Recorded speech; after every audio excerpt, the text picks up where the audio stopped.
మాట్లాడాలా? అన్న నా పేరు పాలమూరి వినోద్ కుమార్ అన్న, అనంతపురం జిల్లా అమ్మవారిపేట సింగనమల బుక్కరాయ సుందరం మండలం నుండి వచ్చినానన్న.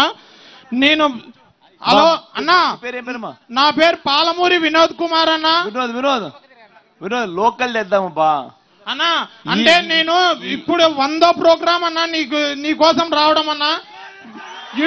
లోకల్ నీ ఓదార్పు యాత్ర కాట్ నుండి ఈ బస్సు యాత్ర ఇప్పుడు అంటే ఆత్మీయ సమ్మేళన మాటలు ఉన్నాయి కదా, ఇప్పటి వరకు 100 ప్రోగ్రాముల్లో ప్రతి ప్రోగ్రామ్ కి నన్ను దేవుడు ఎక్కడున్నాడో తెలియదు కానీ పూజారి అడ్డుపడినట్లు నన్ను పోలీసు వాళ్ళు అడ్డుపడినారన్నా. నువ్వు ఎక్కడున్నావో నాకు తెలియదన్నా. నీ కంట్లల్లో నన్ను చూసుకుంటున్నానన్నా. ఎందుకంటే 2005లో నాకు చూపు పోయిందన్నా. 2004లో నాన్నగారిని నా కల్లారా చూశానన్నా. నాన్నగారిని నా కల్లారా చూసా. అనంతపురకు వచ్చినప్పుడు నా కల్లారా చూసిన పిల్లోన్ని మా నాన్న తీసుకొని పోయినాడు. నా కల్లారా చూసిన. ఇప్పుడు మిమ్మల్ని కూడా ఒక్కసారి చేయి తడమల్లనే ఆశతోనే ఇక్కడికి వచ్చినానన్నా. నా కోరిక మన్నించి ఎట్లా తిరిగి అలాగేనా మా సింగనమల నియోజకవర్గానికి ఒక వ్యక్తిని క్యాండిడేట్ ని కేటాయించినారు మీరు. అది మాట్లాడాలో వద్దో తెలియదు నాకు. ఎందుకంటే నేను చదివినది టీటీసీనే. ఎందుకంటే అతను వేరేటి మాట్లాడుతున్నారు అనుకుంటారు. మా సింగనమల నియోజకవర్గానికి ఒక టిప్పర్ డ్రైవర్ కి ఇచ్చాడని ప్రతిపక్ష నాయకుడే చెప్పినాడు. అంటే సగానికి సగం ఆల్రెడీ గెలిచేసినాము సింగనమల నియోజకవర్గాన్ని అని మేము జగన్మోహన్ రెడ్డి గారికి ఇప్పుడే స్వాగతంగా చెప్తున్నాము. ఎందుకంటే వీరాంజనేయులు అనే వ్యక్తి టిప్పర్ డ్రైవర్ ఒక్కటే. కాకపోతే టిప్పర్ వచ్చి గుద్దితే సైకిల్ ఉంటుందా? టిప్పర్ వచ్చి గుద్దితే సైకిల్ ఉంటుందా? నాకు కనిపించదు. నీకు కనిపిస్తుంది కదా బాబు, నీకు కనిపిస్తుంది కదా. నువ్వు చూడు, సింగనమల నియోజకవర్గంలో జూన్ 4వ తారీఖు జెండా ఎగరేసి జగనన్నకు గిఫ్ట్ గా నేను అమ్మవారిపేట పాలమూరి వినోద్ కుమార్ని నేనే అన్నకు స్వాగతం పలుకుతాను. ఓకే, థ్యాంక్స్ అన్న. Thank you Vinod. మా మైక్ మాత్రం లోకల్ వాళ్ళకు ఎందుకంటే అభిమానం ఎక్కువ ఉండి మిగతా వాళ్ళు కూడా కార్యకర్తలు వాళ్ళు వీళ్ళు కూడా చాలా వచ్చింటారు. కానీ ఈ రెండు సచివాలయాల పరిధిలో ఉన్న వాళ్ళు మాత్రమే మైక్ తీసుకుంటే ఇక్కడ బాగుంటుంది అనేది నా ఫీలింగ్ అమ్మా. తుగ్గలి రాతల ప్రజలు మాత్రమే మాట్లాడే ఇవ్వండి. దయచేసి ముందున్న వాళ్ళందరూ ఎవ్వరు లేవద్దు, కూర్చోండి. ముందు ఉన్న వాళ్ళు వెనక కనపడదు.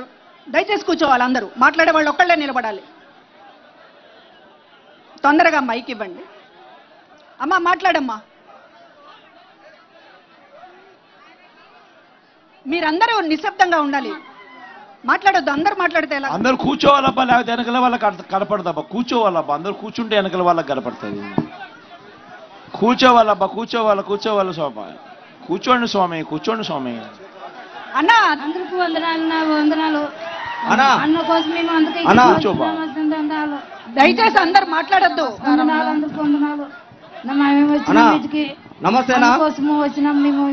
ఇక్కడ మాట్లాడుతుంది అమ్మ మాట్లాడుతుంది. ఎంతో పడుతున్నాము. అన్ని ఇచ్చిన డబ్బులతోనే మేము ఎంతో పాడుతున్నాము. అన్ని ఇచ్చిన చేత డబ్బులు, ఆశ్రయ డబ్బులు అన్ని ఇచ్చిన దానికే మాకు ఎంత కుటుంబాలు అన్ని దీవించిన కాగా మా ఈ కుటుంబం వాళ్ళన్నీ క్షేమంగా ఉండవని కోరుకుంటున్నాను. జగన్ అన్న ఇచ్చిన డబ్బులు ఎక్కడ మీరు జయమనుకోకుండా మీరు ఇంతమంది వచ్చినారు. జగన్ అన్నని గెలిపించుకోవాలని ఆశగా మీ చెయ్యి ఎత్తి అందరూ చూపించినాగా ఉండాలని కోరుకుంటున్నాను. మీ ఎంతగా ఉన్నారని ఒక మనం పోయాలని చేయాలని మనకి ఫ్యాన్ గెలిపించుకోవాలని జగన్ అన్నని గెలిపించుకోవాలని తుక్కుల మండలంలో ఉండాలని కోరుకుంటున్నాను. నేను దాననే ఎంతోగా మేము ఇంత దవ్వునుంటే అంత దవ్వునుంటే మేము ఇక్కడికి పిల్లం తీసుకున్నాం కాబట్టి ఆసరా డబ్బులు, జైతాదా డబ్బులు అన్ని ఇచ్చినాడు కాబట్టి మాకు అకౌంట్కి వేసినాడు కాబట్టి ఇంతవరకు చెప్పున్నాడు కాబట్టి అన్ని మనం గ్యాప్ పెట్టుకొని ఆయన గెలిపించుకోవాలని మనం కోరుకుంటున్నాము. ఇక్కడ జగనన్నని ఫ్యాన్తో చేసుకుంటున్నాను వాళ్ళని చూస్తున్నాను. అందుకే జగనన్నకు వందనాలు. మీ పేరేం పేరక్క? తెలుసమ్మా తుగ్గుల నుండి వచ్చినాను నేను. ఓకే.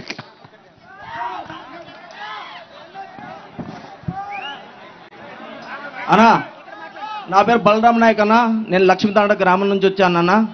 నేను అన్నా ఇక్కడ ఎదురు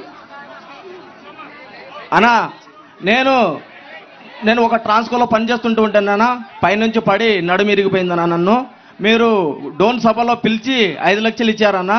దానికి సంతోషపడుతున్నానన్నా. నేను మా నాన్నకు పింఛన్ వస్తుందన్నా, 3000 వస్తుందన్నా. మా ఎమ్మెల్యే మేడం గారు పిలిచి మళ్ళీ ఈరోజు జగనన్న కల్పిస్తానని పిలిచారన్నా. వచ్చానన్నా. నేను 6 గంటలకి ఇక్కడ ఉన్నానన్నా. మీకోసం వెయిట్ చేస్తున్నానన్నా. ఒక్కసారి మీతో ఒక ఫోకటన్నా, నా కొడుకు నా భార్య వచ్చామన్నా. 4 గంటలకి లేపుకొని స్నానం చేసుకొని వచ్చానన్నా. దేవుని ప్రార్థించుకొని వచ్చానన్నా. నిన్ను కలవాలని వచ్చామన్నా మేము. థ్యాంక్ యూ అన్నా. కలుద్దాం లేబ్బా, కలుద్దాం. కానీ లోకల్ వాళ్ళకి బైక్ ఇవ్వండి, మా లోకల్ వాళ్ళకి ఇస్తే. లోకలేనా? నేను ఇక్కడ లోకలేనా? నేను ఓకే ఓకే, కలుద్దాం అన్నా. హలో హలో అన్న, ఇక్కడ మాట్లాడు బాబు. హలో హలో సార్ అన్న, మాట్లాడు, పేరు చెప్పి మాట్లాడు. ఒక నిమిషం. హాయ్ హలో అన్న, ఇటు సైడ్ అన్న, ఇటు సైడ్ మీకు లెఫ్ట్ హాయ్ అన్న. మిమ్మల్ని అన్నాని సంబోధించి నేను మాట్లాడదలుచుకున్నాను అన్న. దయచేసి దానికి మీరు నాకు పర్మిషన్ ఇవ్వాలన్నా. ప్రస్తుత ముఖ్యమంత్రి జగన్మోహన్ రెడ్డి గారికి, కాబోయే ముఖ్యమంత్రి జగన్మోహన్ రెడ్డి గారికి నా నమస్కారాలన్నా. అలాగే స్టేజ్ పైన ఉన్నటువంటి మా ఎమ్మెల్యే గారికి, ఇతర ప్రతినిధులకు అందరికీ నా నమస్కారాలన్నా. నా పేరు జనార్దన్ రెడ్డి అన్న. మా నాన్న పేరు ఓ వెంకటేశ్వర రెడ్డి అన్న. మాది ఇదే మండలం, చెన్నంపల్లి విలేజ్ అన్న మాది. 2 సంవత్సరాల క్రితం మా నాన్న కిడ్నీలు ఫెయిల్ అయిపోయాయన్న. 2 డయాలసిస్ చేయించుకోవాలని చెప్పి డాక్టర్లు సజెస్ట్ చేశారన్న మమ్మల్ని. సో మేము కర్నూలులో ఒక హాస్పిటల్ని ఎన్నుకోవడం జరిగిందన్న. అది గౌరీ గోపాల్ అనే హాస్పిటల్ని ఎన్నుకున్నామన్న. ఆ హాస్పిటల్ పేరు ఎందుకు చెప్తున్నానంటే, ఈ 2 జిల్లాలలోన, కర్నూలు నంద్యాల జిల్లాల్లోన ఆ హాస్పిటల్కి పోవాలి అంటే డబ్బులన్నా ఉండాలా, పెద్దోళ్ళు అయ్యన్నా ఉండాలా అనే పేరు ఉంటుందన్న హాస్పిటల్కి. అలాంటి హాస్పిటల్లో మేము డయాలసిస్ చేయించామన్నా. కానీ అది డబ్బులతో కాదన్నా, ఆరోగ్యశ్రీ ద్వారానే చేయించామన్నా మేము. ఇలా ఉండగా 1 సంవత్సరం మేము డయాలసిస్ చేయించామన్నా. 10,000 రూపాయలు పెన్షన్ పొందాము. మా అమ్మకు కూడా, అంటే డయాలసిస్ ఎవరైతే చేయించుకుంటారో వాళ్ళ వైఫ్కి కూడా పెన్షన్ వస్తుంది 60 ఇయర్స్ దాటితే అని ఒకటి ఉందన్న. మేము 2 పెన్షన్లు తీసుకుంటుంటూ ఉన్నామన్నా. ఒక 1 ఇయర్ తర్వాత మా నాన్న కొంచెం ఇబ్బందిగా ఫీల్ అయిన వల్ల మేము కిడ్నీ మార్పిడి కోసం ప్రయత్నం చేశామన్నా. సో అది ఖర్చుతో కూడుకున్నది కదా అని ఎలా మేము ఆలోచిస్తున్నప్పుడు మాకు ఎల్ఓసి అని ఒకటి గవర్నమెంట్ CMRF నుంచి తీసుకోవచ్చు అనేది ఒకటి తెలిసిందన్న. అప్పుడు మేము మా లోకల్ ఎమ్మెల్యే గారు శ్రీదేవమ్మ గారిని ఆశ్రయించామన్నా. ఆశ్రయించినప్పుడు 1 వీక్లోనే మాకు 4 lakhs ఎల్ఓసి మాకు తెప్పడం జరిగిందన్న. అలాగే మళ్ళీ అది మేము ఒక 1 month హోల్డ్ చేసామన్నా. అంటే మా స్థాయి ఇంకా కొంచెం డబ్బులు కావాలని యశోద హాస్పిటల్కి ఎల్ఓసి ఇచ్చారన్న. అది ఇక్కడికి కాదు. అప్పుడు మాకు హరికృష్ణ సార్ అని CMRF నుంచి ఒకసారి కాల్ చేశాడన్న. మాకు చేసి మీరు ఎందుకు ఇంకా క్లెయిమ్ చేసుకోలేదు దాన్ని అని మమ్మల్ని అడగగా, మా పరిస్థితి ఇలా ఉంది సార్, మాకు యశోదలో మేము చేయించుకోలేము, మాకు ఇంకా మనీ మేము పే చేయాలని వాళ్ళు అడుగుతున్నారు మమ్మల్ని, ఈ ఎల్ఓసి సరిపోదు అని చెప్పింటే అప్పుడు హరికృష్ణ సార్ సజెస్ట్ చేసి మమ్మల్ని విజయవాడలోనే ఒక హాస్పిటల్కి పంపించారన్న. ఆ హాస్పిటల్ పేరే విజయ సూపర్ స్పెషాలిటీ హాస్పిటల్ అన్న. అక్కడ ఎల్ఓసితోనే మాకు ట్రాన్స్ప్లాంట్ చేయడం జరిగిందన్న. మా అమ్మకి మా నాన్నకి